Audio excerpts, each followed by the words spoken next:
සුබ දවසක්. පිටසක්වල ජීවීන් සැබෑද යනුවෙන් කවුරුන් හෝ ඔබගෙන් විමසුවොතින් ඔබට ඇතිවන්නේ මහත් ප්‍රහෙලිකාවකි. විශ්වයේ අපි සිටිනුයේ තනියෙන්මද යන්න පිළිබඳව අපි තරමක් සොයා බලමු.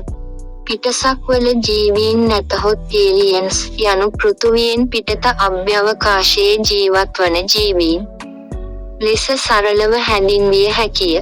ඔවුන් සමහර විට සරල ජීවීන් හෙවත් බැක්ටීරියා වගේ විය හැකි. නැතහොත් සංකීර්ණ ජීවීන් හෙවත් මිනිසුන් වගේ හෝ ඊට වඩා උසස් විය හැකි. විද්‍යාඥයෝ රේඩියෝ සංඥා, රෝබෝ රථ සහ දුරේක්ෂණ භාවිතයෙන් ඔවුන්ව සොයමින් සිටිති. තවමත් නිශ්චිත සාක්ෂි නැති නමුත් විශ්වයේ විශාල බැවින් ජීවය වෙනත් තැන්වලද ඇතියයි විශ්වාස කළ හැකිය.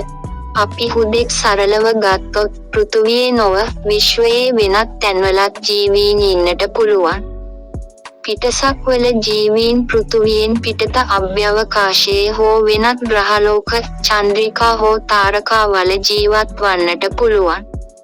මෙම පිටසක්වල ජීවීන් පිළිබඳ සංකල්පය විද්‍යාව, දර්ශනය, ග්‍රන්ථ, සිනමාව සහ ජනප්‍රිය සංස්කෘතිය තුළ විශාල ආශ්චර්යයක් සහ විවාදයක් ඇති කරයි. පිටසක්වල ජීවීන් පිළිබඳ විද්‍යාත්මක පර්යේෂණ කිහිපයක් ලෙස 1. ජාත්‍යන්තර අභ්‍යවකාශ මෙහෙයුම්. මෙහිදී නාසා ඇතුළු අභ්‍යවකාශ ආයතන මගින් පිටසක්වල ජීවීන් සොයා ගැනීම සඳහා විවිධ මෙහෙයුම් සිදු කරයි. උදාහරණයක් ලෙස මාස් රෝවර් මෙහෙයුම්, යුරෝප ක්ලිපර් හෙවත් බ්‍රහස්පතිගේ චන්ද්‍රය අධ්‍යයනය කිරීම සහ SETI වැඩසටහන හඳුන්වා දිය හැකිය. 2. ජීවයේ ලක්ෂණ. මෙහිදී විද්‍යාඥයින් ජීවය පැවතීමට හැකි කොන්දේසි වන වතුර, සුදුසු වායුගෝලය, ආලෝකය ආදිය පිළිබඳව අධ්‍යයනය කරයි. එක්ස්ට්‍රීමොෆයිල්ස් හෙවත් පෘථුවියේ ආන්තික පරිසරවල ජීවත් වන ජීවීන් අධ්‍යයනය මගින් පිටසක්වල ජීවීන් පිළිබඳ අදහස් ලබා ගත හැකිය. 3. එක්සොප්ලැනට්ස් හෙවත් පෘථුවියට සමාන ග්‍රහලෝක සොයා ගැනීම. මෙහිදී කෙපලර් සහ ජේම්ස් වෙබ් අභ්‍යවකාශ දුරේක්ෂණ මගින් පෘථුවියට සමාන ග්‍රහලෝක සොයා ගැනීමට උත්සාහ කරයි. මෙම ග්‍රහලෝකවල ජීවය පැවතිය හැකිද යන්න පර්යේෂණය කරයි. පිටසක්වල ජීවීන් සිටිය හැකි ග්‍රහලෝක ගැන කතා කළොත් 1. අගහරු ග්‍රහයා හෙවත් මාස් පෘථුවියට ආසන්නතම ග්‍රහලෝකය වන අතර පැරණි ජල ගංගා හා සමුද්‍ර සාක්ෂි ඇත. අගහරු වල නාසා විසින් ජීවාණු සොයා ගැනීමට රෝවර් යවා ඇත. 2. යුරෝපා හෙවත් බ්‍රහස්පතිගේ චන්ද්‍රයා, එහි අයිස් ආවරණය යට තරල ජල සාගරයක් ඇතැයි විශ්වාස කෙරේ. 3. ඉන්සෙලඩස් හෙවත් සිනසුරුගේ චන්ද්‍රය, එහි අයිස් උෂ්ණාධාර හෙවත් චිසර්ස් විදහා දක්වයි. තවද ජලය, කාබනික අණු හමු වී ඇත. 4. ටයිටන් හෙවත් සෙනසුරුගේ විශාලතම චන්ද්‍රය, ඝන වායුගෝලයක් සහිත එකම චන්ද්‍රයා වේ. ද්‍රව මීතේන් සහ එතේන් වල ගංගා ඇත. 5. කෙපලර් ඍණ 186 f මෙය පෘථුවියට සමාන ග්‍රහලෝකයකි, පෘථුවියේ ප්‍රමාණයට සමානයි. තරුවේ ජීවන කලාපය තුල පිහිටයි. 6. ප්‍රොක්සිමා සෙන්ටූරි b අපේ ආසන්නතම තරු පද්ධතියේ ග්‍රහලෝකයයි. පෘථුවිය මෙන් 1.3 ගුණයක් විශාලයි. මෙම සියලු ස්ථාන හැබිටබල් සෝන් තුල පිහිටයි. ජීවය සොයා ගැනීමට නාසා හා ESA මෙහෙයුම් සිදු කරයි. තවමත් කිසිදු ග්‍රහලෝකයක නිශ්චිත ජීව සාක්ෂි හමු වී නැත. පිටසක්වල ජීවීන් පිළිබඳ ආගමික මතවාද සරලව විස්තර කළොත් 1. බටහිර ආගම් ඇතැම් කොටස් වල අනන්ත විශ්වයේ වෙනත් ජීවීන් ඇතැයි පිළිගනිති. 2. බෞද්ධ දර්ශනය බුදුන් වහන්සේ අනන්ත ලෝක පිළිබඳව දේශනා කළහ. වෙනත් ලෝකවල ජීවීන් සිටී යයි පිළිගැනීය. පිටසක්වල යානා ගැන කතා කළොත් පෘථුවියෙන් පිටත විශ්වයෙන් එන යයි සැලකෙන හඳුනා නොගත් ගුවන් යානා වේ.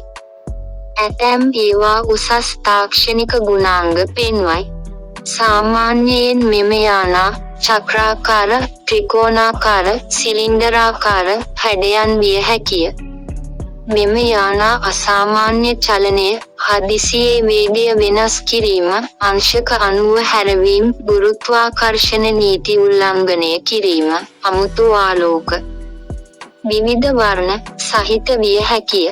ප්‍රසිද්ධ පිටසක්වල ජීවීන් හා සම්බන්ධ සිදුවීම් ලෙස 1947 දී ඇමරිකාවේ රොස්වෙල් සිදුවීම, 1997 දී ඇරිසෝනාහි ෆීනික්ස් ආලෝකය, 1989 දී බෙල්ජියම් පිටසක්වල යනාව යන සිදුවීම් පෙන්වා දිය හැකිය. නමුත් මෙම සිදුවීම් 100% තහවුරු කර නැත.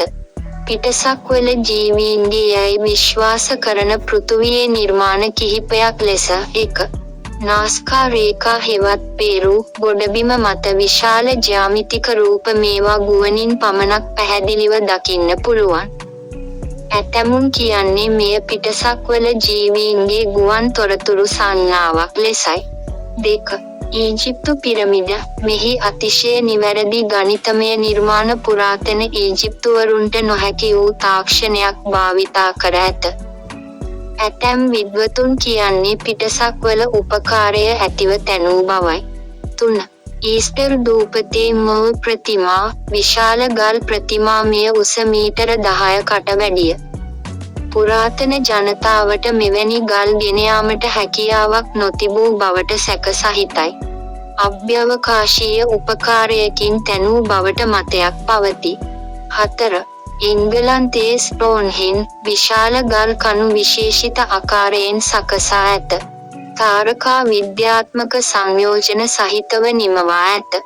පිටසක්වල ජීවීන්ගේ මඟ පෙන්වීමට අනුව නිර්මාණය කරන්නට ඇත.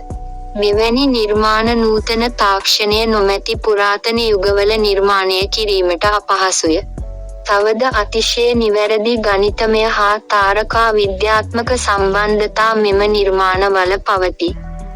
දැනටත් පර්යේෂකයින්ට පැහැදිලි කළ නොහැකි ඉදිකිරීම් හා තාක්ෂණික ක්‍රමවේද මෙහි පවතී. මේවා මොකටද මේවා වැදගත් යන්න ගැන කතා කළොත් මෙන් පිටසක්වල ජීවීන්ගේ පැවැත්ම සනාථ කළ හැකි, උසස් තාක්ෂණය ගැන අධ්‍යයනය කළ හැකි, ගුවන් ගමන් ආරක්ෂාවට බලපෑම් කළ හැකි. දැනටත් විවිධ රටවල්වල විවිධ රහස් පර්යේෂණ සිදු කරයි. උදාහරණ ලෙස ඇමරිකාව, චීනය වැනි රටවල් UFO හෙවත් පිටසක්වල යානා හා ජීවීන් පිළිබඳ රහස් පර්යේෂණ කරයි. 2020 දී ඇමරිකානු හමුදාව UFO වීඩියෝ නිල වශයෙන් නිකුත් කළා. ඔබට මතක ඇති.